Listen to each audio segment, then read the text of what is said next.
Vegetable saver आज दे देंगे और इनकी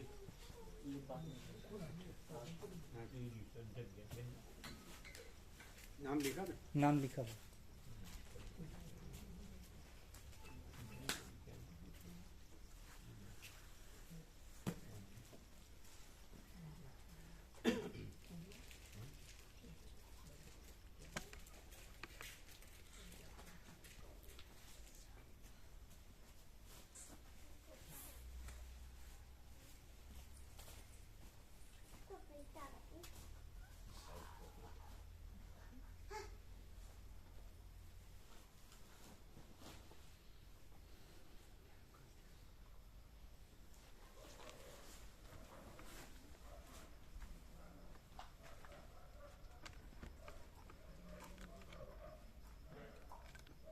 सुबह दूसरे जिसने जिसने जो उसकी सेवा आ गई ना, कल क्या है आगे सब किया है।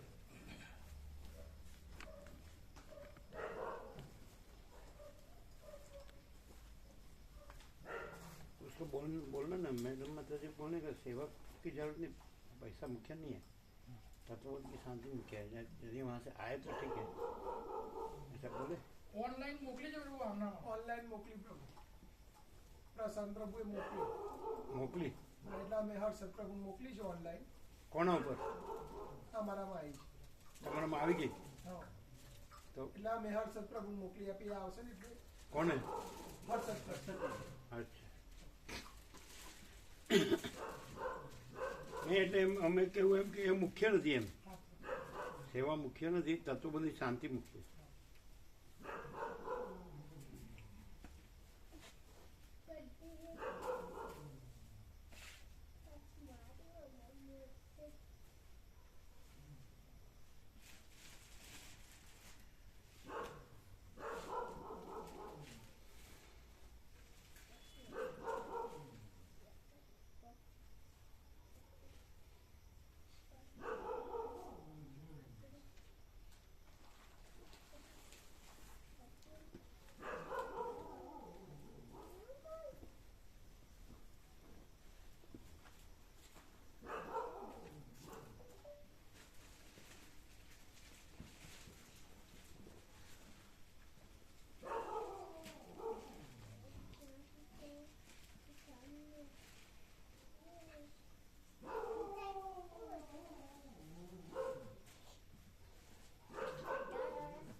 ओम ओम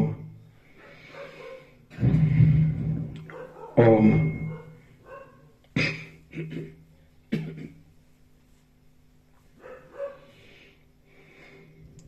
परम चिदाकाश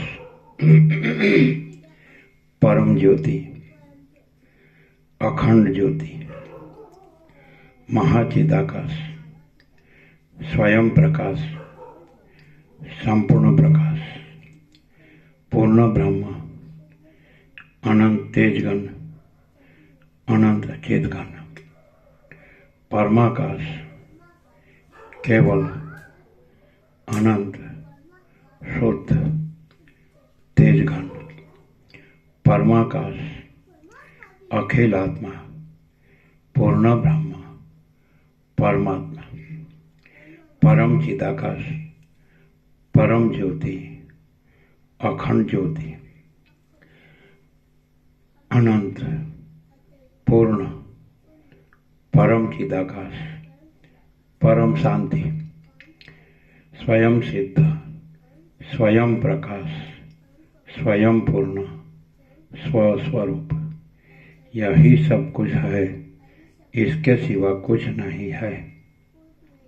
शून्यभास अनंत कोटि महाकल्पो है ही नहीं।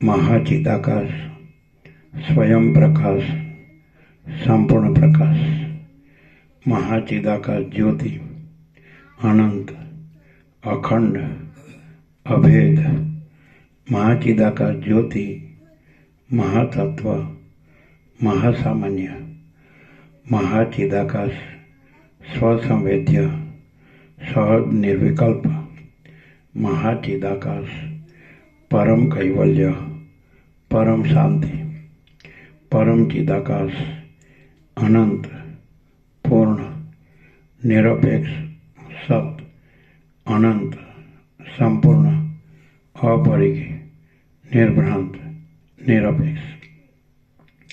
वशिष्ठराम उत्पत्ति प्रकरण राउंड 41वां राउंड।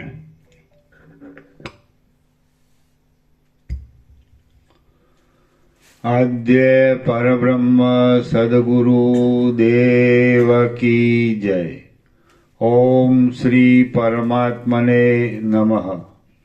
सद्ग्रंथों शिरोमणि श्री योग वासिष्ठ महारामायण उत्पत्ति प्रकरण सर्ग 31मो पेज नंबर 193 सर्ग 31मो पद्मराजाનું અંતઃપુર તથા સુર પુરુષના લક્ષણો અને સજ્જ થયેલું સૈન્ય।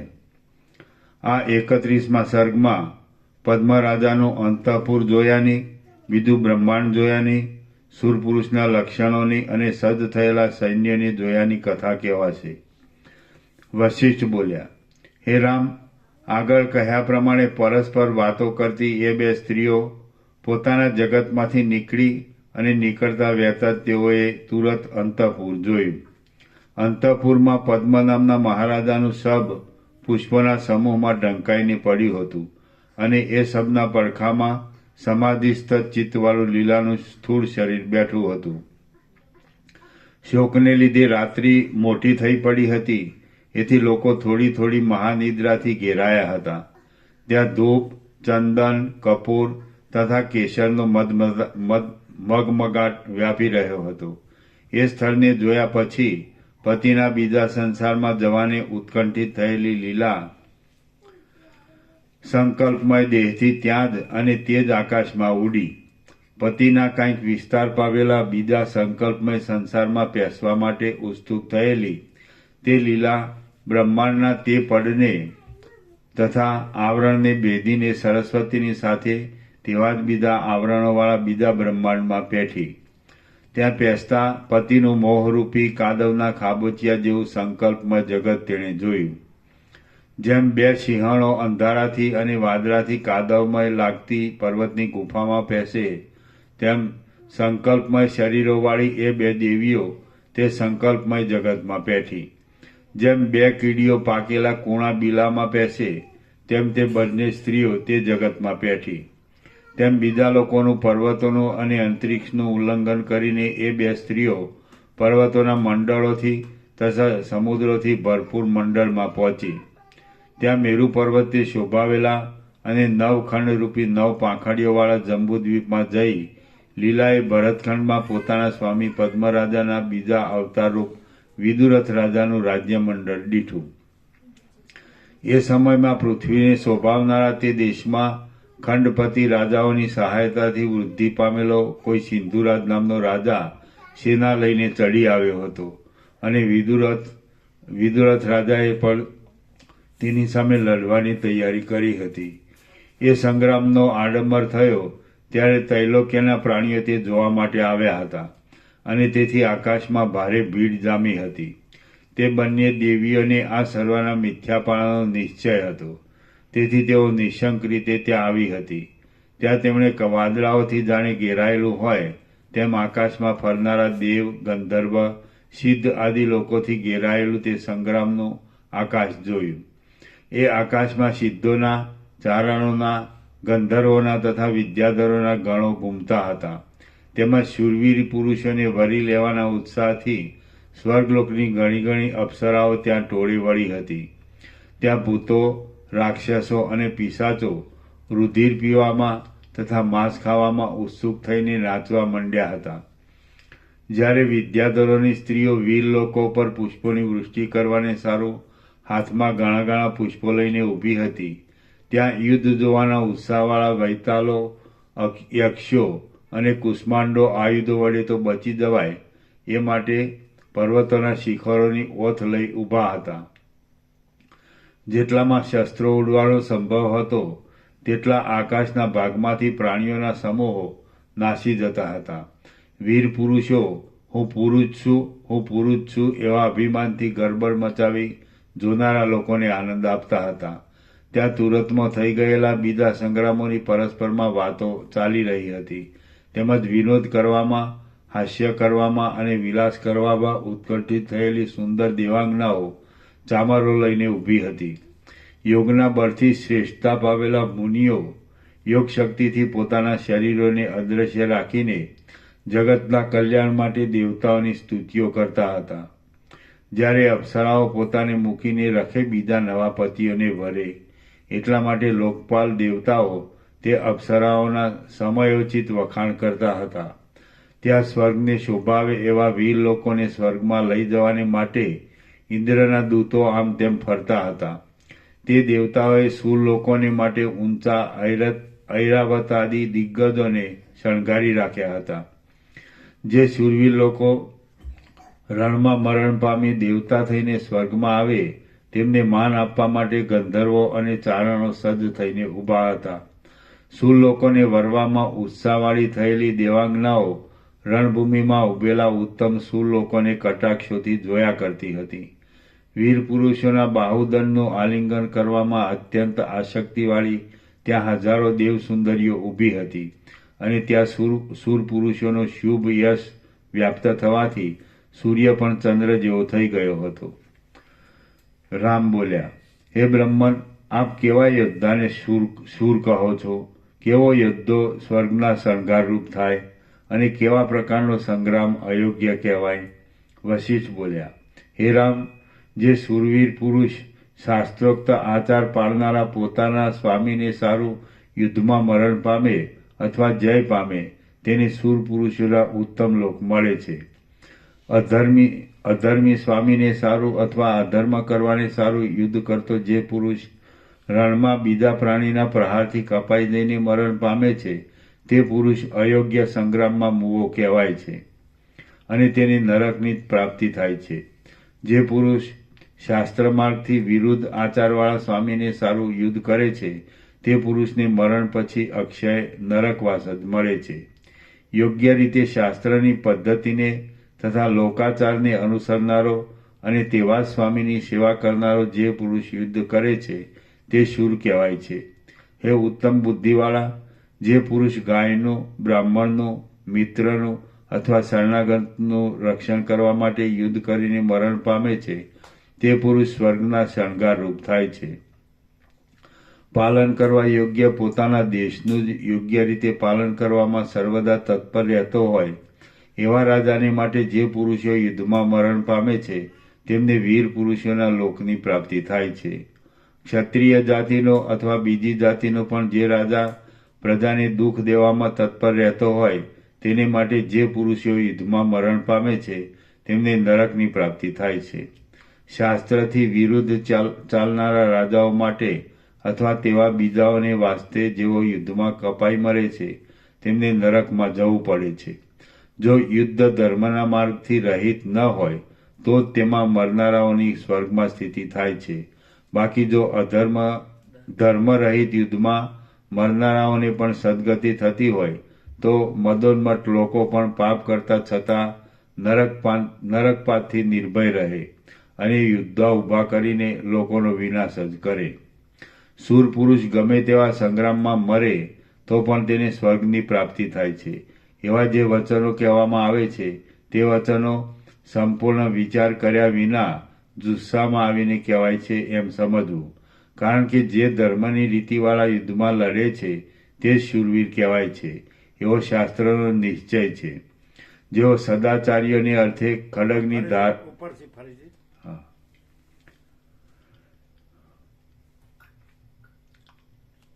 હા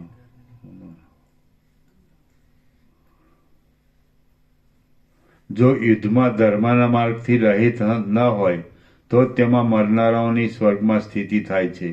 બાકી જો ધર્મ રહિત યુદ્ધમાં મરનારાઓની પણ સદગતિ થતી હોય તો મદોન્મત્ત લોકો પણ પાપ કરતા છતાં નરકપાતથી નિર્ભય રહે અને યુદ્ધો ઊભા કરીને લોકોનો વિનાશ જ કરે. શૂર પુરુષ ગમે તેવા સંગ્રામમાં મરે તો પણ તેને સ્વર્ગની પ્રાપ્તિ થાય છે. એવા જે વચનો કહેવામાં આવે છે તે વચનો સંપૂર્ણ વિચાર કર્યા વિના જુસ્સામાં આવીને કહેવાય છે એમ સમજવું. નહીં, વિચાર કર્યા વિના કહેવાતા નથી. વીર પુરુષને સદગતિ જ થાય. બરાબર છે? આ ભૂલ છે. વિચાર કર્યા વિના કહેવાતા નથી. હા, એટલે આમાં વીર પુરુષ એવું કીધું છે જો કે વાંચો ફરીથી. કોઈ પણ માણસ મરે ને એટલે એ રીતે નહીં જે ના, ના. સત્યના માર્ગે લડીને મર્યો હોય ના, ને, ના, તો વાંચો એ ફરીથી રીતે. વાંચો. હા જે વીર પુરુષ છે શું એની સદગતિ થાય હા એ જુસ્સામાં આવીને કહેવામાં આવ્યું છે. નહીં, એ વિચારીને જ કહેવામાં આવ્યું છે. હા, ખ્યાલ આવે છે? હા હા, શૂર પુરુષ ગમે તેવા સંગ્રામમાં મરે તો પણ તેને સ્વર્ગની પ્રાપ્તિ થાય છે. એવા જે વચનો કહેવામાં આવે છે તે વચનો સંપૂર્ણ વિચાર કર્યા વિના જુસ્સામાં આવીને કહેવાય છે એમ સમજવું. નહીં, સંપૂર્ણ વિચારીને કહેવામાં આવ્યા. કારણ કે જે બરાબર નથી? આગળ સબરું હા, કારણ સંપૂર્ણ વિચાર કર્યા વિના જુસ્સામાં આવીને કહેવાય છે એમ સમજવું. કારણ કે જે ધર્મની રીતિવાળા યુદ્ધમાં લડે છે તે જ શૂરવીર કહેવાય છે એવો શાસ્ત્રનો નિશ્ચય એના છે. તો સુધારવું જ પડે. હા ક્યાં એમાં પાછળ વાંચવાથી શું આવે? એને મેળ ન મળે. એટલે આમાં આગળ અધર્મનો એમ કે બધા ગમે તે અધર્મથી યુદ્ધ કરવા માંડે અને શૂર પુરુષ હોય પણ મરણ થાય તો એનો સ્વર્ગમાં પ્રાપ્તિ ના, ના, પણ આ તો પકડાઈ જાય ને વાક્ય. જે વાક્ય હોય ત્યાં જ એને ક્લિયર કરવું પડે. સંપૂર્ણ વિચારીને જ કહેવામાં આવ્યું છે. વીર પુરુષની સદગતિ જ હોય.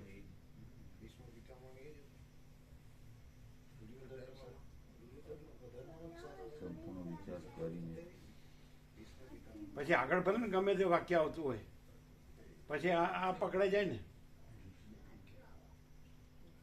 રેફરન્સ દૂર જાય ને તો આ પકડાઈ જાય. કેમ બરાબર નથી? કેમ બરાબર નથી અમે કહીએ છીએ? બરોબર.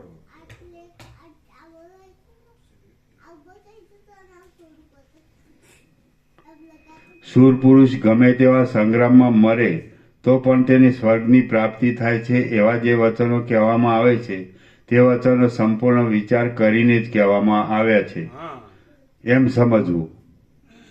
સંપૂર્ણ વિચાર કરીને જ કહેવામાં આવ્યા છે એમ સમજવું. કારણ કે જે ધર્મની રીતિવાળા યુદ્ધમાં લડે છે તે જ શૂરવીર કહેવાય છે બસ. એવો શાસ્ત્રનો નિશ્ચય છે. તો પછી એમાં પાછળનો રેફરન્સ એને શું કામ લાગે?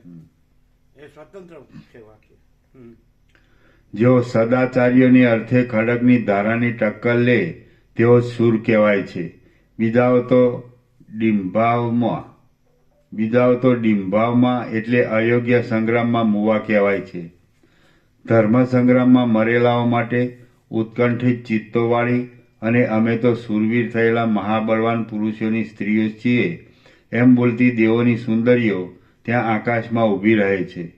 હે રામ, વિદુરથના અને સિંધુરાજના એ સંગ્રામના સમયમાં આકાશ વિદ્યાધરોની સ્ત્રીઓના અતિ મધુર ગાયનથી ગાજી રહ્યું હતું. શૂરપુરુષોના કંઠોમાં પહેરવાની માટે કલ્પવૃક્ષોના પુષ્પોની માળાઓ ગૂંથવામાં લાગેલી દેવાંગનાઓથી ભરપૂર હતું અને જોવા માટે આવેલા દેવતાઓના તથા સિદ્ધ લોકોના સુંદર વિમાનોની પંક્તિથી તે શોભી રહ્યું હતું. આથી તે જાણે ઉત્સવની શોભાથી ઉભરાતું હોય તેમ શોભી રહ્યું હતું. શ્રી યોગ વાસિષ્ઠ મહારામાયણમાં ઉત્પત્તિ પ્રકરણમાંનો લીલાના આખ્યાન સંબંધી યુદ્ધ પ્રેક્ષિકા સ્થિતાંબર નામનો સર્ગ 31મો સમાપ્ત. સર્ગ 32મો. યુદ્ધ કરવાને ઉભેલી બે સજ્જ સેનાઓનું વર્ણન. આ 32મા સર્ગમાં લીલાએ અને સરસ્વતીએ યુદ્ધ કરવાની ઈચ્છાથી સજ્જ થઈને ઉભેલી બે સેનાઓને જોઈ એ કથા કહેવાશે. વશિષ્ઠ બોલ્યા, પછી ઉત્તમ વીર લોકોને વરવાની ઉત્કંઠાથી અપ્સરાઓ નાચતી હતી. એ આકાશમાં સરસ્વતીની સાથે ઉભેલી લીલાએ ક્રોધથી વ્યાપ્ત થયેલી નિર્મળ બે સમુદ્રના જેવી લાગતી મોટા સમારંભથી ગાંઠી દેખાતી મદોન્મત્ત બનેલી અને સામસામા બે રાજાઓએ પાળેલી બે સેનાઓ દીઠી. તે સેનાઓ પૃથ્વીમાં પોતાના પતિએ પાળેલા પોતાના દેશમાં આવેલા એક વિશાળ અરણ્યમાં હતી. એ અરણ્ય સૈન્યોથી વ્યાપેલું હતું. ત્યાં તે જાણે બીજા આકાશ જેવું ભયંકર હતું. ત્યાં તે સેનાઓ કવચ તથા શસ્ત્રાદિ ધારણ કરીને યુદ્ધ કરવામાં સજ્જ થઈ હતી અને પ્રદીપ્ત અગ્નિની જેમ અદ્ભુત લાગતી હતી. પહેલો પ્રહાર કોણ કરે છે એ જોવા માટે તેમાં સર્વ લોકોના નેત્રો ક્ષોભ પામી રહ્યા હતા. ત્યાં યોદ્ધાઓએ ઉપાડેલી નિર્મળ તલવારોની ધારાઓ જળની નીતરી ધારાઓ જેવી લાગતી હતી અને ફરસી, પ્રાસ, બિંદીપાલ તથા મુદગરો ચળકી રહ્યા હતા. જેમ ગરુડજીની પાંખોના પવનથી વન હાલે છે તેમ ત્યાં યોદ્ધાઓ ક્રોધથી ધ્રુજતા હતા. સોનાના બખ્તરો ઉગતા સૂર્યના પ્રકાશને લીધે ચળકી રહ્યા હતા. યોદ્ધાઓ એકબીજાના મોઢા જોઈને ક્રોધપૂર્વક શસ્ત્રો ઉગામતા હતા. યોદ્ધાઓની દ્રષ્ટિઓ એકબીજા ઉપર ચોંટી જવાથી સૈન્યનો આકાર ભીંતમાં આલેખેલા ચિત્ર જેવો થઈ રહ્યો હતો. મધ્ય ભાગમાં લાંબા પ્રદેશ સુધી બે સેનાઓની જુદી જુદી હદ બાંધી હતી. તેથી યોદ્ધાઓ પોતપોતાની હારમાં ઊભા હતા. અનિવાર્ય એવા મહાસૈન્યના કોલાહલથી ત્યાં એકબીજાની વાતો બરાબર સંભળાતી નહોતી. પોતપોતાના સ્વામીઓની આજ્ઞા વિના પહેલો પ્રહાર થઈ શકે નહીં. એટલા માટે બંને પક્ષના યોદ્ધાઓ થોભી રહ્યા હતા. એક કામમાં કોઈ જાતની ઉતાવળ થઈ જાય નહીં એટલા માટે ઘણીવાર સુધી દુંદુંબીઓ વગાડવા પણ બંધ રાખ્યા હતા. જેમ પ્રલયકાળના પવનથી મહાસમુદ્રના બે ભાગ થઈ જાય તેમ બંને સૈન્યરૂપી મદમત્ત મહાસાગરની વચ્ચેના ભાગમાં હાથ જગ્યા ખાલી મૂકી હતી.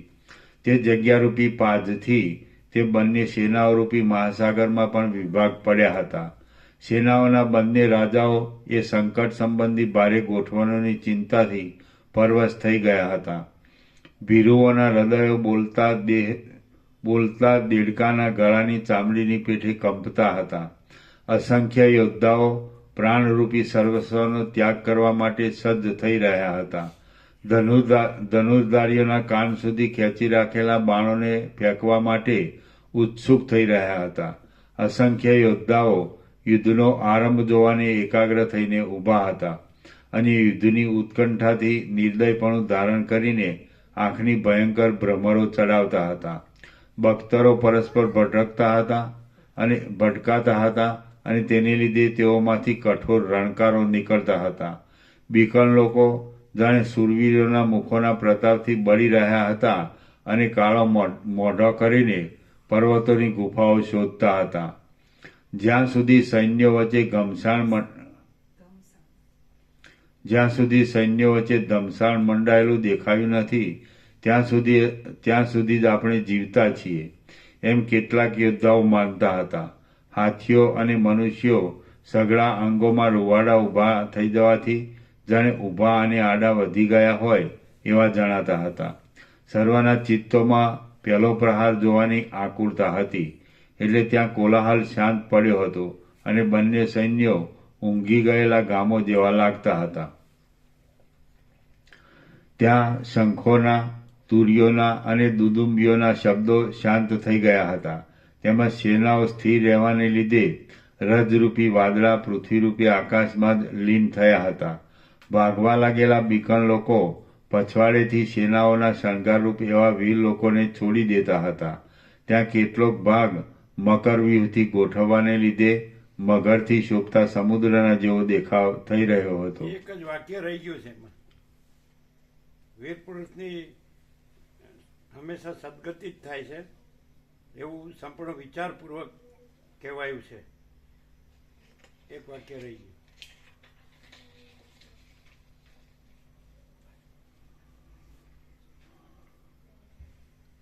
શૂરપુરુષ ગમે તેવા સંગ્રામમાં મરે તો પણ તેને સ્વર્ગની પ્રાપ્તિ થાય છે એવા જે વચનો કહેવામાં આવે છે તે વચનો સંપૂર્ણ વિચાર કરીને જ કહેવામાં આવે છે. એના પછી એક લાઈન ઉમેરવાની એમ સમજવું. હા, શૂર પુરુષની હંમેશા સદગતિ થાય છે.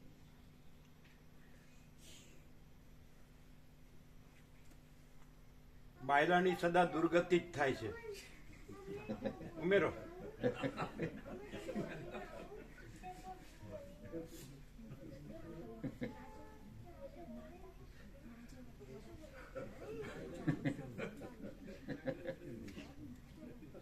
કેમ નથી બરાબર?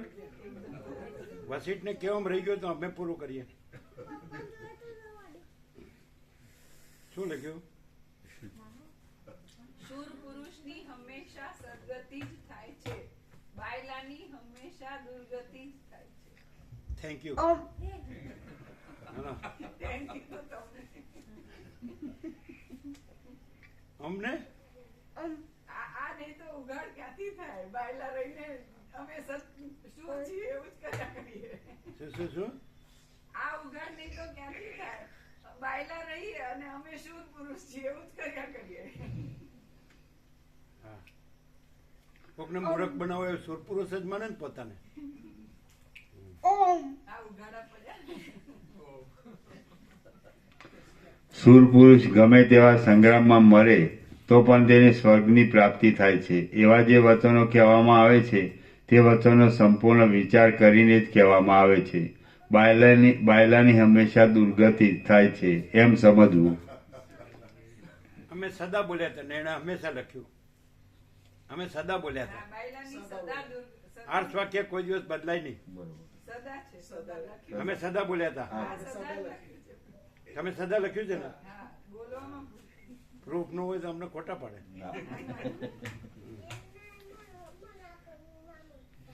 બાયલાની હંમેશા સદા દુર્ગતિ થાય છે એમ સમજવું. કારણ કે જે ધર્મની રીતિવાળા યુદ્ધમાં લડે છે બાયલો હસતો તે હોય શૂરવીર ને કહેવાય છે. કે રોતો હોય ને તો બાયલો જ લાગે. બાયલો હસતો હોય કે રોતો હોય ને તો બાયલો જ લાગે. સમજાય? એ કેવી રીતે? ઈ નમાલો જ હોય એટલે. નમાલો નકલી હાશ. માલવીના ફોતરા જેવો. ચાલો.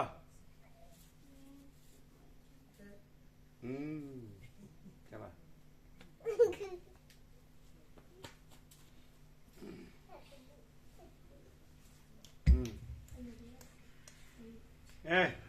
અહીંયા ઉભા રહીને ફોટો પાડો. આવી જાઓ. ચાલો લઈ લેજો. બસ ચાલો. એ તો રહેશે. આ છોકરી જેવું પહેર્યું છે. હા, હું આવું પહેરાતું છે. ફ્રોક આ છોકરી જેવું છે.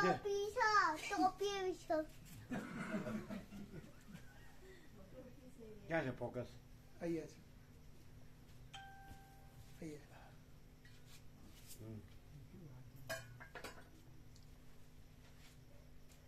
હસો હસો હસો હસવાનું કયો હસ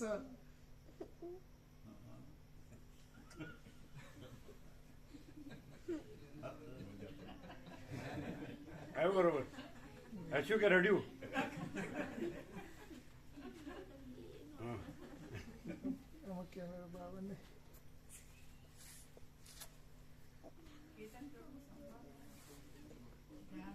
હસ્યું લ્યા સ્માઇલિંગ કર્યું સ્માઇલિંગ હા બતોડે ની માને કે મેં કેવો જણ્યો છે ખબર પડે ને કેવું છે એવો જ મોટો ચાલ બેસી અને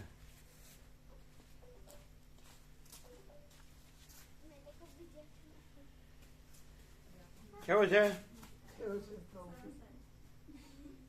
એ પોતાનું તો સરસ જ કે ને. હવે જોઈએ કેવો થાય છે છબા દાદા જેવો થાય તો ખરો ચાલો આને પાડવો કોને કોને પાડવો છે કોને પાડવો પાછો ઉભા રહ્યો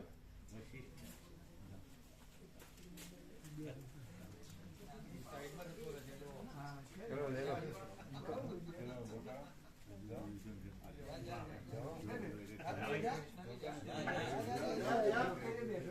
ના હસો હસો ક્યાં છે ફોકસ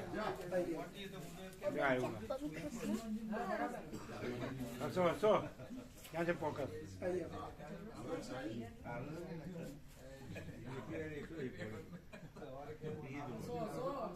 હસન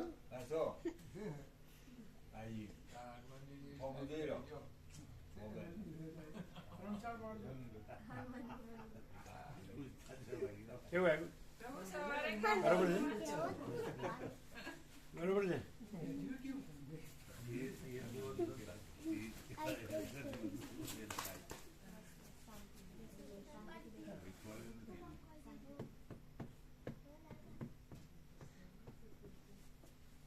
પ્રભુ સવારે કે હું હનુમાન છું હે સવારે કે હું હનુમાન છું અને આમાં અત્યારે હનુમાનની એટલે અમને અંદર થયું કે હનુમાનનું આસન કર્યું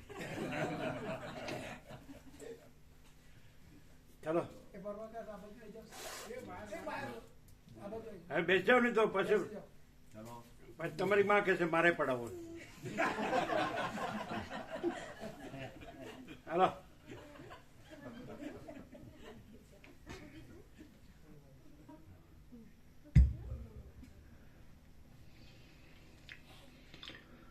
સઘળા આયુધો પોતાની કાંતિઓના ચપળ ચળકાટ વડે પાંખોવાળા જેવા લાગતા હતા. દુદુંબીઓના ગમગમાટથી અને શંખોના શબ્દોથી ત્યાં આકાશ ગાજી રહ્યું હતું. ચક્રવ્યૂહની રચના કરનારા લોકો દુષ્ટ દૈત્યોને દબાવનારા દેવતાઓ જેવા લાગતા હતા અને ગરુડ વ્યૂહની ગોઠવણ જોઈને હાથીઓરૂપી સર્પો ભાગી જતા હતા. સેનાના અગ્રભાગમાં સૈન્ય વ્યૂહ ગોઠવાયો હતો, તેથી ત્યાં ભારે કોલાહલ મચી રહ્યો હતો.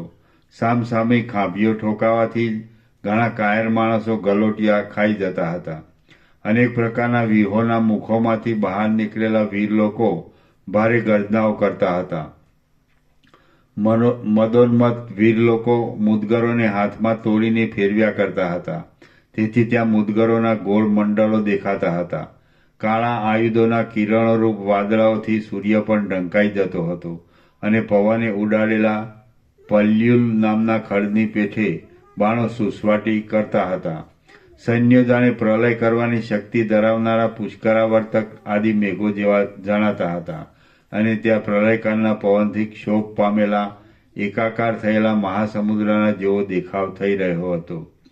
એ બંને સૈન્યો જાણે મેરુ પર્વતની તુરતની કપાયેલી તરફડતી પાંખો હોય, જાણે પ્રબળ પવને કંપાવેલા શ્યામ પર્વતો હોય, જાણે પાતાળના છિદ્રમાંથી ક્ષોભ પામીને બહાર નીકળેલા અંધકારો હોય, જાણે ઉન્મત્તપણાથી નાચતા શિખરોવાળા બે લોકાલોક પર્વતો હોય અને જાણે પૃથ્વીને ફોડીને નીકળેલા નરકોના મોટા સમૂહ હોય એવા લાગતા હતા. દિવસનો તડકો પણ જેમના પ્રકાશને લીધે શ્યામ જણાવા લાગ્યો હતો એવી ભાલાઓની, મુશળોની, તલવારોની અને ફરશીઓના ચપળ કાંતિરૂપ મેઘોની અનંત વૃષ્ટિઓથી એ બે સૈન્યો જાણે પલકવારમાં આખા બ્રહ્માંડમાં અગાધ જળ પ્રલય કરી નાખવાને સજ્જ થયા હોય એવા જણાતા હતા. શ્રી યોગ વાસિષ્ઠ મહારામાયણમાં ઉત્પત્તિ પ્રકરણનો લીલાના આખ્યાન સંબંધી આહાવરંભણ નામનો સર્ગ 32મો સમાપ્ત. સર્ગ 33મો બે સેનાઓના સંગ્રામનું વર્ણન. આ 33મા સર્ગમાં સંકલ્પ માત્રથી જ ઉત્પન્ન કરેલા વિમાનમાં બેઠેલી લીલા અને સરસ્વતીની દ્રષ્ટિ આગળ બંને સેનાઓનો સંગ્રામ ચાલુ થવાની કથા કહેવાશે. રામ બોલ્યા, હે ભગવાન, એ યુદ્ધ શી રીતે થયું એ મને ટૂંકમાં જરા કહો, કારણ કે યુદ્ધના વર્ણનોથી શ્રોતાઓના કાનને આનંદ થાય છે. વશિષ્ઠ બોલ્યા, પછી લીલા અને સરસ્વતી એ બંને તે સંગ્રામને જોવા માટે ત્યાં સંકલ્પ માત્રથી ઉત્પન્ન કરેલા સુંદર વિમાનમાં સ્થિર થઈને બેઠી. આ સમયમાં સામસામી સેનાઓના મુખો ભેગા થયા અને શત્રુના સૈન્યમાં પ્રલયકાળના સમુદ્રના મોજાની પેઠે ઉછળીને એક નિર્ભય યોદ્ધો પ્રહાર કરવા સારું સામો આવી ઊભો રહ્યો. લીલાનો પતિ વિદુરક રાજા તેને આમ આવેલો સહન કરી શક્યો નહીં અને જેમ શિખર ઉપર શીલા નાખવામાં આવે તેમ તેણે તે યોદ્ધાની છાતી ઉપર મુદગર નાખ્યું. આ પ્રમાણે પહેલો પ્રહાર થયો એટલે પછી બંને સેનાઓમાં પ્રલયકાળના સમુદ્રના જેવા પ્રબળ વેગથી પરસ્પરના શસ્ત્રો પડવા લાગ્યા. આમ ત્યાં અગ્નિના જેવા તથા વીજળીના જેવા ઝબકારા થવા લાગ્યા. ત્યાં ઉઠતી તલવારોની ચપળ ધારાઓથી આકાશ જાણે રેખાઓ થઈ ગઈ હોય એમ જણાવા લાગ્યું અને પતાકાઓના ફડફડાટની અંદર ધનુષ્યના ટંકારો સંભળાવા લાગ્યા. ત્યાં વીર પુરુષોના ધીર હુંકારો ગ્રીષ્મ ઋતુમાં મિશ્રિત થયેલા વાદળાઓના ગડગડાટને હઠાવી દેવા લાગ્યા હતા અને બાણોની ધારાઓમાં પડતા સૂર્યના કિરણો ચંદરવાની શોભા આપી રહ્યા હતા. ત્યાં બખ્તરોમાં બાણો પડવાથી રણકારા થતા હતા અને તેથી અગ્નિના તણખાઓ ઉડવા લાગ્યા હતા. પરસ્પરના પ્રહારથી કપાતા શસ્ત્રોના કટકાઓ આકાશમાં જતા પક્ષીઓની પેઠે ઉડવા લાગ્યા હતા. વીર લોકોએ શસ્ત્રોના ઘા કરવા સારું ઊંચા કરેલા હાથો જાણે આકાશમાં વૃક્ષોના વન ચાલતા હોય એવા જણાવા લાગ્યા હતા. દેવતાઓની સ્ત્રીઓ ધનુષ્યો અને ચક્રોના શબ્દોથી ત્રાસ પામીને નાસવા લાગી. ઉત્પન્ન થયેલા મોટા સિંહનાદોએ વાદળાઓની ગર્જનાને પણ ભ્રમરાઓના ગુંજારા જેવી કરી નાખી હતી. જેવી નિર્વિકલ્પ સમાધિમાં એકાગ્રતા થાય તેવી સર્વ યોદ્ધાઓની યુદ્ધમાં એકાગ્રતા થઈ હતી. હવે બાણોની વૃષ્ટિઓથી અને ખડગોની ધારાઓથી વીર પુરુષોના માથા અને હાથો કપાવા લાગ્યા અને પરસ્પર ખભાઓમાં ભટકાવાને લીધે બખ્તરોના ઘેરા રણકારા થવા લાગ્યા. હુંકાર કરીને ફેંકાયેલા શસ્ત્રો પરસ્પરમાં અથડાતા હતા અને તેથી કર્કશ ટકોરાઓ ઉડવા લાગ્યા હતા. ત્યાં સઘળી દિશાઓના મુખ તલવારોની ધારાઓના ચકચકિત તરંગરૂપી વાદળાઓથી છવાઈ ગયા હતા. શસ્ત્રોને ઘણીવાર સુધી દ્રઢપણે પકડી રાખ્યાથી વીર લોકોની મુઠ્ઠીઓમાં જણજણી ચડવા લાગી હતી. લાંબી વાર સુધી યોદ્ધાઓ પોતાની ખાભીઓ ઠોકતા હતા અને તેથી તેમના ફડાકા થવા લાગ્યા હતા. મ્યાનોમાંથી નીકળતી અને સુસવાટા કરતી તલવારોમાંથી પડતા પ્રજ્વલિત તણખાઓનો ત્યાં સણસણાટ થવા લાગ્યો હતો. ધનુષ્યમાંથી છૂટતા બાણોના સમૂહ પડવાથી વિંખાઈ જતા યોદ્ધાઓના શરીરોમાંથી અરેરાટી થવા લાગી. કપાયેલા કંઠોમાંથી પ્રાણ જેવું પ્રિય લોહી ધક ધક વહેવા લાગ્યું. કપાયેલા હાથો, માથાઓ અને ખડગોના ટુકડાઓથી આકાશ અવકાશ વગરનું થવા લાગ્યું. બખ્તરોમાંથી ઉડતી અને ઝબકતી વીજળીની જ્વાળાઓ લોકોના કેશોનો સ્પર્શ કરવા લાગી. શરીરો ઉપર રણકારા કરીને પડતી અનેક તલવારોના શબ્દો ઉત્સાહથી પ્રફુલ્લિત થયેલા દેહવાળા શૂર લોકોને રાજી કરવા લાગ્યા. ભાલાઓથી ભોંકાયેલા હાથીઓના શરીરોમાંથી લોહીના ઊંચા ફુવારા ઉડવા લાગ્યા. હાથીઓ દંતશૂળ કપાઈ પડવાથી મોટી મોટી કઠિન ચીસો પાડવા લાગ્યા. મોટા મોટા મૂસળો પડવાથી છૂંદાઈ ગયેલા પ્રાણીઓ ત્યાં કષ્ટભર્યા સ્વરો કાઢવા લાગ્યા. શૂરપુરુષોના મસ્તકોરૂપી કમળોના સમૂહથી ત્યાં આકાશ ઢંકાઈ ગયું. કપાઈને ઊંચા બેઠેલા હાથો આકાશમાં મોટા સર્પો જેવા દેખાવા લાગ્યા. ઉડીને ઊંચી ચડેલી ધૂળ મેઘના આડંબર જેવી દેખાવા લાગી. યોદ્ધાઓ પોતાના શસ્ત્રો કપાઈ જતાં એકબીજાના કેશો પકડીને એકબીજાને મારવા લાગ્યા. પરસ્પર નખો મારવાનું યુદ્ધ ચાલ્યું અને તેથી યોદ્ધાઓના આંખ, નાક, હોઠ તથા કંઠ કપાઈ જવા લાગ્યા.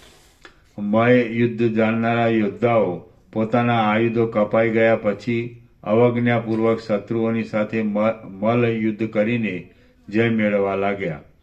મદજરતા હાથીઓ પડવાને લીધે ત્યાં પૃથ્વી કંપવા લાગી અને તે કંપથી માણસો પણ તુરતા તુરત પડી જવા લાગ્યા.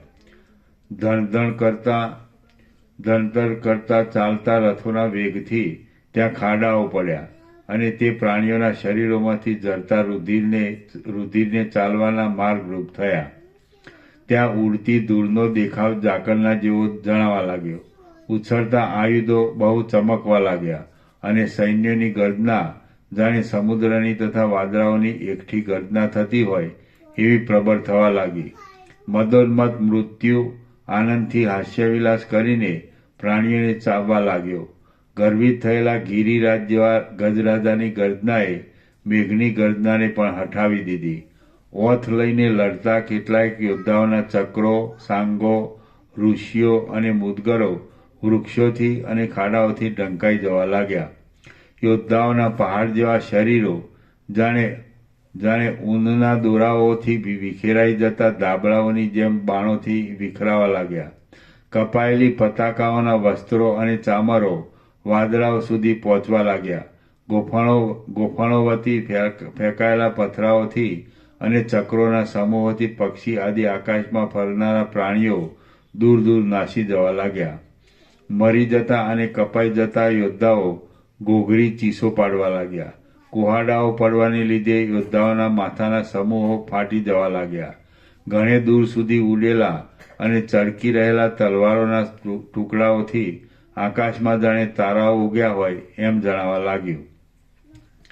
બળથી ફેંકાયેલી અનેક સાંગોથી કપાઈ ગયેલા હાથીઓના શરીરોથી સઘળી રણભૂમિ ભરાઈ ગઈ. સૈન્યથી વ્યાકુળ થયેલી પિશાચોની સ્ત્રીઓ લોકોને દૂર કરવા સારું મુદગરો ફેરવવા લાગી. શૂર લોકોએ આકાશમાં ઊંચા કરેલા ભાલાઓ જાણે તોરણો હોય તેવા દેખાવા લાગ્યા. ભૂસુંડીઓથી ભાગી જઈને ઉડતા તલવારોના ટુકડાઓ જાણે આકાશમાં કેશ હોય એમ જણાતા હતા. આકાશમાં વ્યાપેલી ઊંચા ભાલાઓની કાંતિ વાંસના વનમાં લાગેલા દાવાનળની જ્વાળા જેવી હતી. ખડગોની અને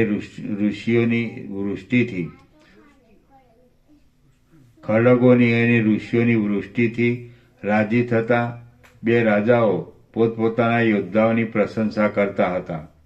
શત્રુઓએ ત્રિશૂળથી ઊંચકાવેલા ઉત્તમ શૂર લોકોને વરી લેવામાં અપ્સરાઓ ધામધૂમ કરતી હતી. આભરણોથી દિશાઓને શોભાવતા યોદ્ધાઓમાં મોઢારૂપી કમળો ગદાઓરૂપ હિમ પડવાથી ફાટી પડતા હતા. પ્રાસોના બળથી ભીસાઈ ગયેલા યોદ્ધાઓ અત્યંત કષ્ટથી તડફડતા હતા. ઘોડાઓ, માણસો અને હાથીઓ ચક્રોરૂપી પર્વતોના સંચારથી કપાઈ જતા હતા. લાકડીઓના ઝપાટાથી ઉડી ગયેલા મોટા મોટા યોદ્ધાઓ પણ વૃક્ષ આદિમાં સંતાઈ રહેતા હતા. રથો ઉપર વૃક્ષોની પેઠે શોભતા ધ્વજદંડો ગોફણોના પથરાઓ પડવાથી ચૂરો થઈ જતા હતા. તલવારોથી કપાયેલી અણીવાળા છત્રો ધોળા કમળોની જેમ શોભતા હતા. ક્ષીણ થયેલા સૈન્યમાં ગોફણોના પથરાઓ પડવાથી ભારે ક્ષોભ થતો હતો, પણ તે ક્ષોભને કોઈ ગણકારતું ન હતું. કબંધોએ બંધમાં લીધેલા મોટા નાયકો પડી જતા હતા, તેથી પાસે ઉભેલા બીજાઓ પણ ચગદાઈ જતા હતા. વીર યોદ્ધાઓ પોતાને હાથીવાળાઓએ ફાડી નાખ્યા છતાં પણ હાથીઓનો પરાજય કરતા હતા. કુહાડાઓના સમૂહો પડવાથી મદોન્મત્ત હાથીઓ નીચે ઢળી પડતા હતા. હાથમાં પાસ લઈને યુદ્ધ કરવાની વિશેષ રીતિ જાણનાર વીર લોકો પોતાના પ્રાણોરૂપી મૂઠ માંડીને યુદ્ધરૂપી જુગાર રમતા હતા. ત્યાં છરીઓથી પેટ ફાટી જતા લોકોના હૃદય કમળો બહાર નીકળી પડતા હતા. ત્રિશૂળોને આમ તેમ વાળવામાં ઉન્મત્ત થયેલા લોકો જાણે સંકીર્ણ રીતે નાચતા હોય એમ લાગતું હતું. દોડતા ધનુષ્યધારી લોકો મૂંઝાઈ પડતા હતા અને સંપૂર્ણ રીતે પીડાના અસ્ફુટ શબ્દો કરતા હતા. બિંદીપાલો રૂપી કેશવાળીના આટોપથી અને હુંકારરૂપી સાહંકાર નામના આડંબરથી વીર લોકો જાણે નૃષિના વેશ ભજવતા હોય એમ લાગતું હતું. મલ્લયુદ્ધ કરનારાઓની વજ્રમુષ્ટિઓના પ્રવાહથી ઉત્તમ યોદ્ધાઓ પણ લોઢ જેવા થઈ જતા હતા. મોટી મોટી તલવારો આકાશમાં બાજની પેઠે ઉડતી હતી.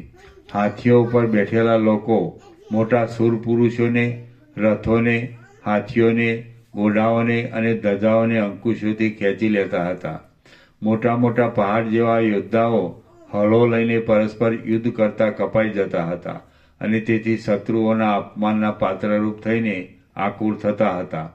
તાર જેવા ઊંચા પુરુષોએ નાખેલી મોટી કોદાળીઓથી રણભૂમિ ખોદાઈ જતી હતી. કપાઈ ગયેલા લોકો અને ગોફાણોથી પડેલા પથરાઓ બાણ પડે તેટલા પ્રદેશથી બમણે દૂર સુધી ફેંકવામાં આવતા હતા. જેમના બંને પડખાઓમાં કરવતો બાંધી હતી એવા હાથીઓ મોટા મોટા મદોન્મત હાથીઓને પણ ચીરી નાખતા હતા. સંગ્રામરૂપી ખાંડણિયામાં માણસોરૂપી ચોખાઓ મુસળોથી ખંડાઈ રહ્યા હતા. ખડગોથી લડનારા વીર લોકોના ખડગો અસ્ત્રોની કાંતિરૂપ સાંકળવાળી ઝાડથી બંધાયેલા યોદ્ધાઓરૂપ પક્ષીઓને યમરાજના ઘરના આંગણામાં લઈ જતા હતા. મોટા મોટા યોદ્ધાઓના શબોને તાણી જતા નહાર આદિ પ્રાણીઓના ટોળાઓએ ત્યાં ભારે કોલાહલ મચાવ્યો હતો. જેમ મરીનો મસાલો મળવાથી શાક રુચિકારક થાય તેમ મોટા નખવાળા અંગૂઠાઓથી ઉપાડેલા અને ધનુષ્યથી ફેંકેલા બાણોના વેગથી થયેલા રણકારોથી બીજા સઘળા શબ્દો રુચિકારક થતા હતા. શત્રુઓએ નાખેલા ગળાના અગ્નિઓથી મરતા મરતા પણ યોદ્ધાઓ શત્રુઓ ઉપર શસ્ત્રો ફેંકતા હતા. કેટલાક યોદ્ધાઓ એ અગ્નિઓથી બળી જઈને શસ્ત્રોને છોડી દેતા હતા.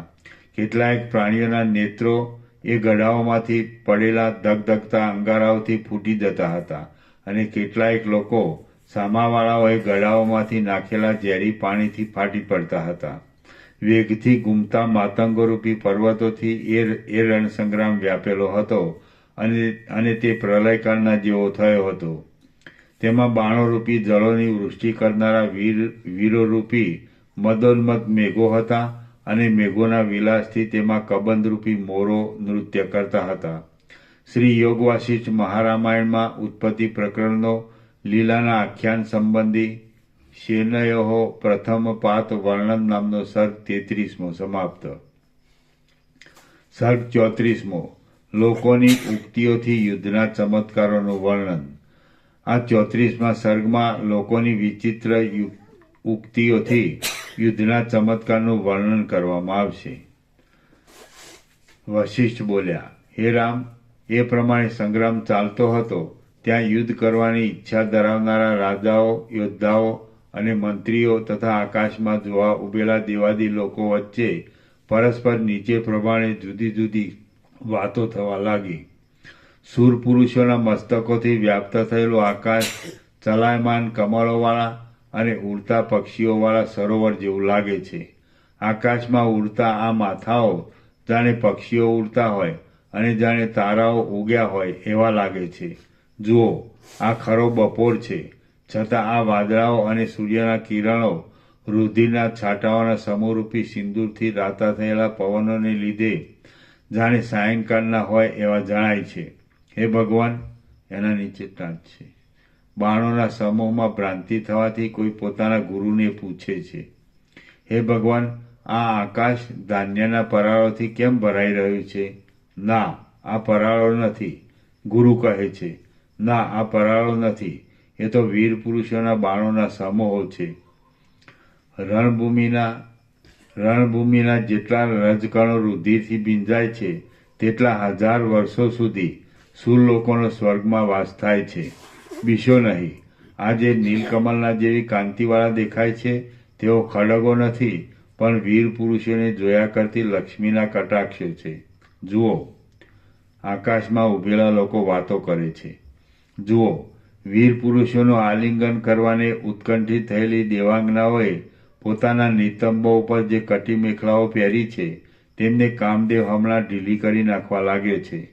શોભિતી એટલે એક વીર બીજા વીરને કહે છે. શોભિતી ચપળ ભુજલતાઓવાળી, રાતા પલ્લવો સરખા હસ્તોવાળી, મંજરી જેવા રસભર્યા નયનોવાળી, મદિરા પીવાથી આનંદ સુગંધ પામેલી અને મધુર આલાપોથી ગાયનો કરતી નંદનવનની દેવીઓ હમણાં પોતાની પાસે તારું આગમન થશે એમ માનીને નાચવા લાગી.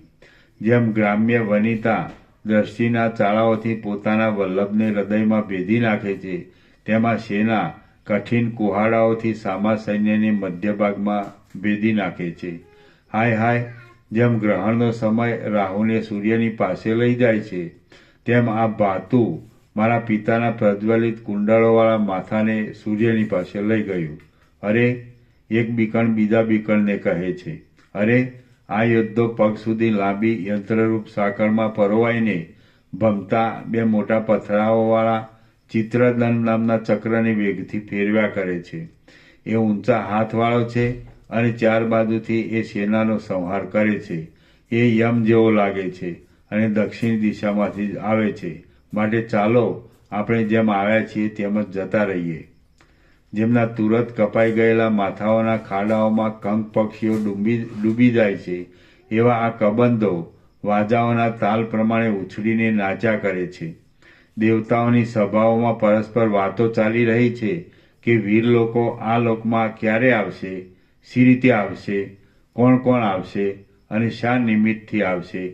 અહો, જેમ સમુદ્ર માછલાઓના અને મગરોના સમૂહવાળી આવેલી નદીઓ ગળી જાય છે, તેમાં પ્રબળ યોદ્ધો મત્સ્યવ્યૂહોવાળી આ સેનાઓને ગળી જાય છે. હાથીઓના ગંડ સ્થળોમાં વ્યાપી જતી આ તીક્ષ્ણ ધારવાળા બાણોની પંક્તિઓ શિખરોના સમૂહ ઉપર પડતી સંપૂર્ણ વૃષ્ટિઓ જેવી લાગે છે. એક યોદ્ધો હાય, ભાલુ મારા ભાથાને લઈ જાય છે એમ બોલવા જતો હતો, તેટલામાં તો તેનું માથું આકાશમાં જઈને હું જીવું છું એમ પક્ષીની પેઠે બોલ્યું અને તે લોકોના સાંભળવામાં આવ્યું. આ સેના ગોફણના પથરાઓના વરસાદથી આપણને દુઃખ દે છે, તેને બળાત્કારથી સાંકળોની જાળમાં બાંધી લ્યો. આ અપ્સરા એક દેવ બીજા દેવને કહે છે. આ અપ્સરા પ્રથમ મનુષ્ય યોનિમાં અમુક યોદ્ધાની સ્ત્રી હતી. એ ચોખ્ખા સુવર્ણની પેઠે શોભતી હતી અને તે યોદ્ધાની છાતી ઉપર જ મરી ગઈ હતી. તે હમણાં પોતાના પતિને શોધવા લાગી છે. આ અપ્સરા પ્રથમ મનુષ્ય યોનિમાં આ યોદ્ધાની સ્ત્રી હતી. તે હમણાં રણમાં મરાયેલા પોતાના પતિને કરચલીઓથી તથા ધોળા કેશોથી મુક્ત થઈ દેવરૂપે આવેલો જોઈને તેને સ્વીકારી લે છે. આકાશ સુધી ફેલાયેલી ભાલાઓના સમૂહની આ કાંતિઓ જાણે વીર લોકોને સ્વર્ગમાં ચઢવા માટેના પગથિયાઓની પંક્તિઓ હોય એવી લાગે છે. હાય હાય, જેમ મહાપ્રલયના સમુદ્રના કલ્લોલો મેરુ પર્વતના સ્થળને તોડી નાખે છે, તેમ દ્રઢ મુક્તિવાળા આ યોદ્ધાઓએ આપણા સૈન્યને તોડી નાખ્યું. અરે મૂઢ લોકો, આગળ વધીને યુદ્ધ કરો અને આ અધમુવા માણસોને અહીંથી લઈ જવા દો. અરે અધમો, આમ આપણા જ માણસો પડ્યા છે, તેમને પગના પ્રહારોથી કચરી નાખો નહીં. જુઓ, આ યોદ્ધો ચોટલાને સરખો કરવામાં વ્યગ્ર થયેલી અને અત્યંત ઉત્કંઠાવાળી અપ્સરાઓના સમૂહની પાસે દિવ્ય શરીરથી પહોંચી ગયો છે. હે સુંદરી, અપ્સરાની સખી અપ્સરાને કહે છે, હે સુંદરી, આ વીર ઘણી દૂરથી આવ્યો છે, માટે તું એને સોનલવર્ણના પ્રફુલ્લ કમળોવાળા આકાશ ગંગેલા કિનારા ઉપર લઈ જા. અલી ઓ, તું એને ત્યાં સુંદર છાયાની શીતળ જળથી અને શીતળ પવનોથી વિશ્રામ આપે. અનેક આયુધો વાગવાથી તૂટેલા અને રણકાર કરતા આ કરોડો ભયંકર હાડકાઓ આકાશના તારાઓની પેટે ફેલાયેલા છે. બાણોરૂપી પાણી વહેતી ચક્રોરૂપી ચકરીઓવાળી અને ઘણા જીવોને તાણી જતી આ આકાશરૂપી મોટી નદીમાં પહાડો પણ કાદવના નાના લોદા હોય એવું જણાય છે. ગ્રહોના માર્ગોમાં ભમતા આયુધોના કિરણોરૂપ નાળોવાળા, ચોટેલી તલવારોરૂપ પાંખડીઓવાળા, ભોંકાયેલા ત્રિશુલાદી કાંટાઓવાળા, પતાકાઓના વસ્ત્રોરૂપ કંદના અંગોવાળા, બાણોરૂપ ભમરાઓથી ભરાઈ ગયેલા અને ચાલતા વાયુએ કંપાવેલા વીર લોકોના મસ્તકોરૂપ કમળોએ આકાશને જાણે કમળ સરોવર કરી દીધું છે. જેમ કીડીઓ પર્વતમાં પેસી જાય અને જેમ સ્ત્રીઓ પુરુષની છાતીમાં પેસી જાય, તેમ બીકણ લોકો મરી ગયેલા હાથીઓના સમૂહમાં પેસી જાય છે. આ પવન વિદ્યાધરોની સ્ત્રીઓના કેશોને ઊંચા કરી નાખે છે અને એ સ્ત્રીઓને અપૂર્વ તથા ઉત્તમ રૂપવાળા નવા સુંદર વરોનો સમાગમ મળવાને સૂચવતા શકુનો રૂપ થાય છે. છત્રો ઉડીને આકાશમાં ગયા છે, તેથી ત્યાં ચંદ્રોનો સમૂહ ખડો થયો હોય એવું જણાય છે. વીર લોકોનો યશરૂપ ચંદ્ર પૃથ્વીમાં ખીલી રહ્યો છે. તે જાણે પૃથ્વીએ ધોળું છત્ર ઓઢ્યું હોય એવો લાગે છે. જેમ માણસ જાગ્રતના અંતમાં તુરત જ સ્વપ્નના નગરને પ્રાપ્ત થાય છે, તેમ આ યોદ્ધો મરણરૂપી મૂર્છાના અંતમાં તુરત જ પોતાના કર્મરૂપી કારીગરે રચેલા અમર શરીરને પ્રાપ્ત થયો છે. પ્રાણ લેવામાં જેમને સંતોષ જ થયો નથી, એવા ત્રિશૂળો, સાંગો, વૃષ્ટિઓ અને ચક્રો જાણે આકાશરૂપી સમુદ્રમાં રહેલા માછલા અને મગર આદિ પ્રાણીઓ હોય એવા લાગે છે. બાણોથી કપાયેલું અને કલહંસ જેવા ધોળા છત્રોથી વ્યાપ્ત થયેલું આકાશ જાણે ઘણા કાળથી સંઘરી રાખેલા પૂર્ણચંદ્રોના લાખો બિંબોથી વ્યાપ્ત થયેલું હોય એવું લાગે છે. આકાશમાં ઉડેલા અને સુંદર શબ્દો કરતા ચામરોએ આકાશમાં વાયુએ ચલાયમાન કરેલા તરંગોના સમૂહને શોભાયમાન કરી મૂક્યો છે. શસ્ત્રોથી કપાઈને આકાશમાં ગયેલા છત્રો, ચામરો અને ધજાઓ જાણે આકાશરૂપી ખેતરોમાં ફેલાયેલી યશરૂપી શાળોની લતાઓ હોય એવા લાગે છે. હે સૌમ્ય, જુઓ, જેમ આકાશમાં ચાલતા તીડો સમીપમાં પ્રાપ્ત થતી ધાન્યની લક્ષ્મીનો નાશ કરી નાખે છે, તેમ આકાશમાં ચાલતા બાણો સમીપમાં આવતી સાંગોની વૃષ્ટિનો ક્ષય કરી નાખે છે. યોદ્ધાઓના મોટા બાહુદંડથી આ જે ખડગ છૂટ્યા છે તે કઠિન કવચ ઉપર પડે છે અને તેથી થયેલો આ ધડાકો જાણે મૃત્યુએ ઉગ્ર હુંકાર કર્યો હોય એવો સંભળાય છે. શસ્ત્રોરૂપી પ્રલયકાળના પવનોએ ઉડાડેલા અને ધોળા દંતશૂળોરૂપી ઝરણાઓવાળા આ હાથીઓરૂપી પર્વતો આ સંગ્રામરૂપી પ્રલયકાળમાં ભાગીને ભૂક્કો થઈ જાય છે. વીર પુરુષોના હાથના અને લોઢાના કવચોરૂપી તાર ઉપર તલવારરૂપ હસ્તો અને કવચોરૂપી તારો ઉપર ખડગોરૂપી દાંડીઓને ઘસાવાથી જે શબ્દો થાય છે, તેથી જાણે રણભૂમિમાં નાચતી કાળરાત્રિ વીણા બજાવતી હોય એવું લાગે છે. જુઓ, આ માણસો, હાથીઓ, ગધેડાઓ અને ઘોડાઓના શરીરોમાંથી લોહીના જે ધોધો નીકળે છે, તેમના છાંટાઓથી ભીંજાયેલા આ પવનને સઘળી દિશાઓને રોતી કરી મૂકી છે. હાય હાય, ચક્ર, સ્વામી, સારથી અને અશ્વ સાથેનું આ રથરૂપી નગર પૂરું સજ્જ છે, છતાં પોતાની ગતિ રોકાઈ જવાથી તે રુધિરના મોટા ખાડામાં આમ તેમ ભમે છે. આકાશમાં પહોંચેલી બાણોની આ પંક્તિ જાણે કાલિકાના કાળા ચોટલામાં કળીઓની માળા હોય એવી લાગે છે, અથવા તો જાણે તે શસ્ત્રોના કિરણ ભર્યા વાદળામાં ચમકતી વીજળી હોય એવી લાગે છે. અપાર રુધિરોથી ખરડાયેલા તથા ધરતી પર પડેલા આયુધોરૂપી જ્વાળાઓથી વ્યાપ્ત થયેલું આ મોટું સ્થળ જાણે અગ્નિનો લોક હોય એવું લાગે છે.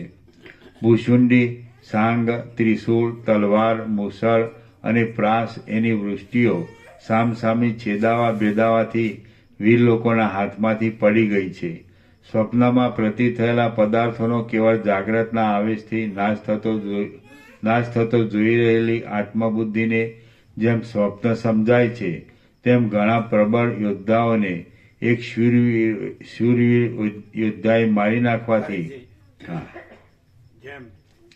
સ્વપ્નમાં પ્રતીત થયેલા પદાર્થોનો કેવળ જાગ્રતના આવેશથી નાશ થતો જોઈ રહેલી આત્મબુદ્ધિને જેમ સ્વપ્ન સમજાય છે, તેમ ઘણા પ્રબળ યોદ્ધાઓને એક શૂરવીર યોદ્ધાએ મારી નાખવાથી એ યોદ્ધો ક્રોધના આવેશને લીધે આ કૃત્યને રાક્ષસી માયા રૂપે કંઈ યુદ્ધને એક સ્વપ્ન જેવું સમજવા લાગ્યો.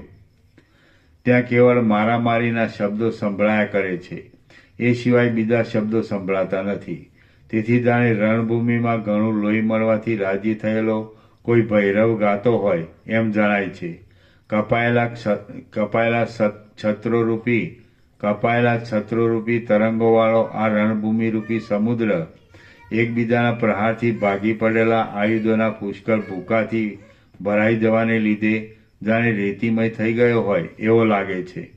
આ પ્રલયકાળ જેવા સમયમાં આ રણભૂમિરૂપી પર્વત અત્યંત મધુર અને પ્રસરેલા એવા તુરીઓના અવાજના પડઘાઓથી લોકપાલોના લોકોને પણ પૂરી દે છે અને જાણે ઉગ્રતાવાળી બંને સૈન્યરૂપી પાંખોના દ્રઢ વેગથી તે આકાશમાં ઉડવાને તત્પર થયો હોય એવો લાગે છે.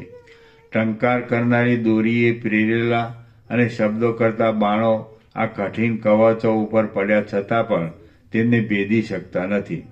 પછી એ કવચોમાંથી ઉઠેલી સ્પષ્ટ વીજળી જેવી જ્વાળાઓથી તપી જઈને તેઓ પાછા વળે છે અને પર્વતોની શિલાઓને પણ કાપીને ઉડાવી દે છે.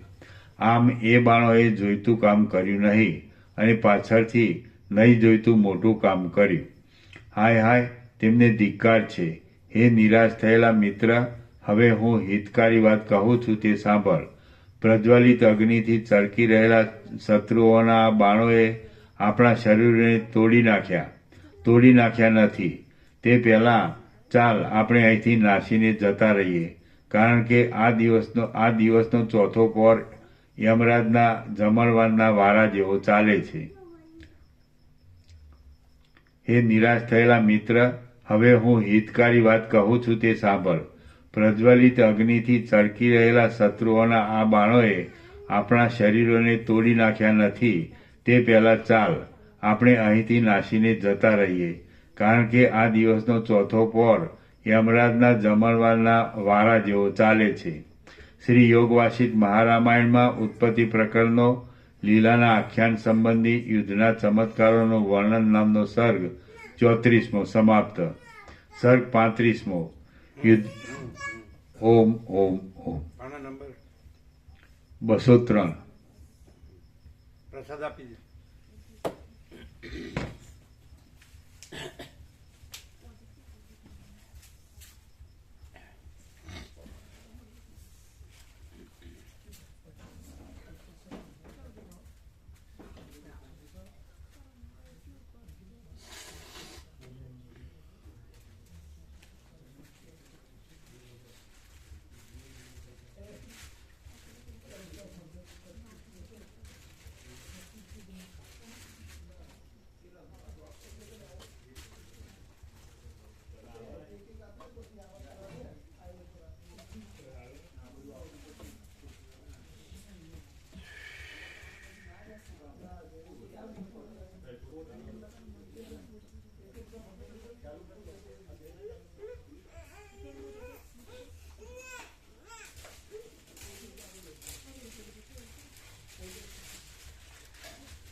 અમે લોકો લ્યો આ વેચનારને બધાને આપો.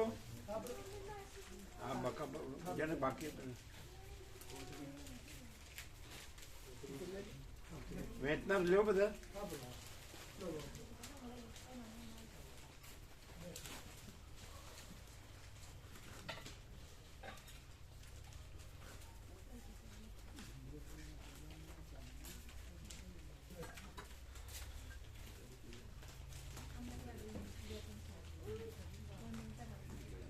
प्रसाद भोजन प्रसाद सब बाकी है नहीं? हाँ काफ़ी लोग कुछ ने लिया कुछ बन काफी बाकी काफ़ी बन तो देंगे ना, सब फूल देते हैं. है ना फूल बनाए फूल है.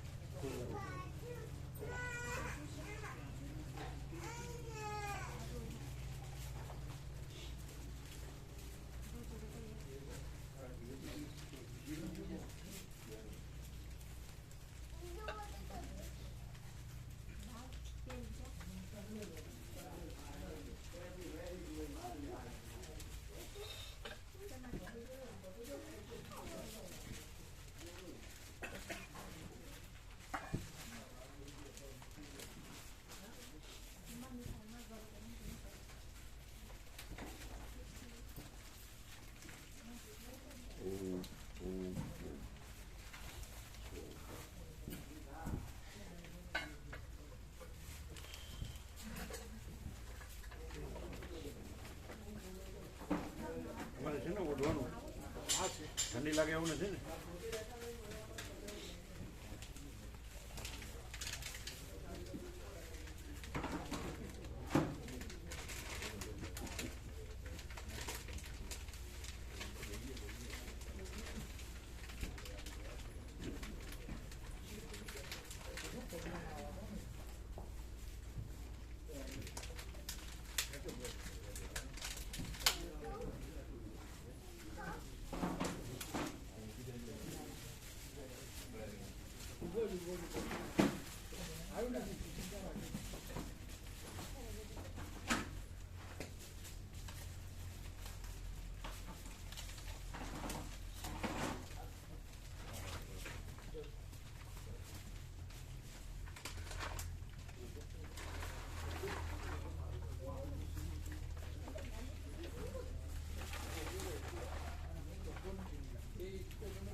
રોકાણ નીકળું. પ્રસાદ લીધો કેમ? इसका प्रसाद नहीं लेना. हाँ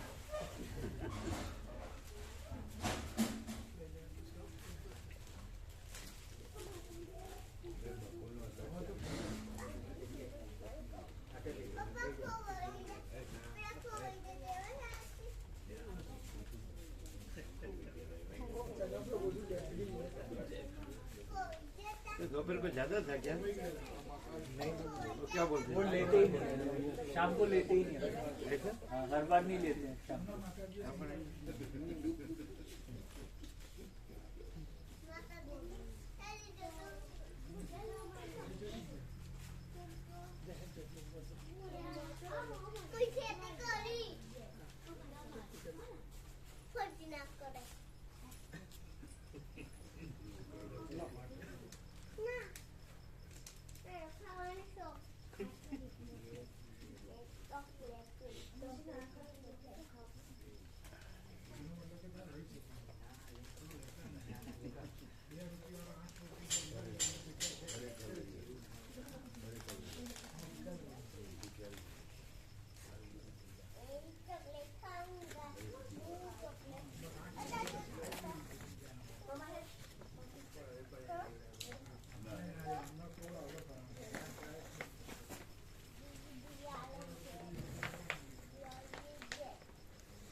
પ્રસાદ લેવાનો છે બધાને આપજો ફૂલ દેંગે ને ફૂલ છે ને ફૂલ છે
खेती करी मुझे हमरो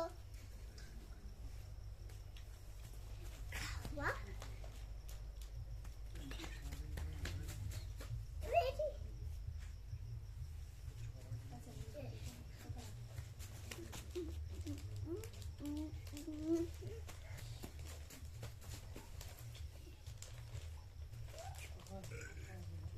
खेती करी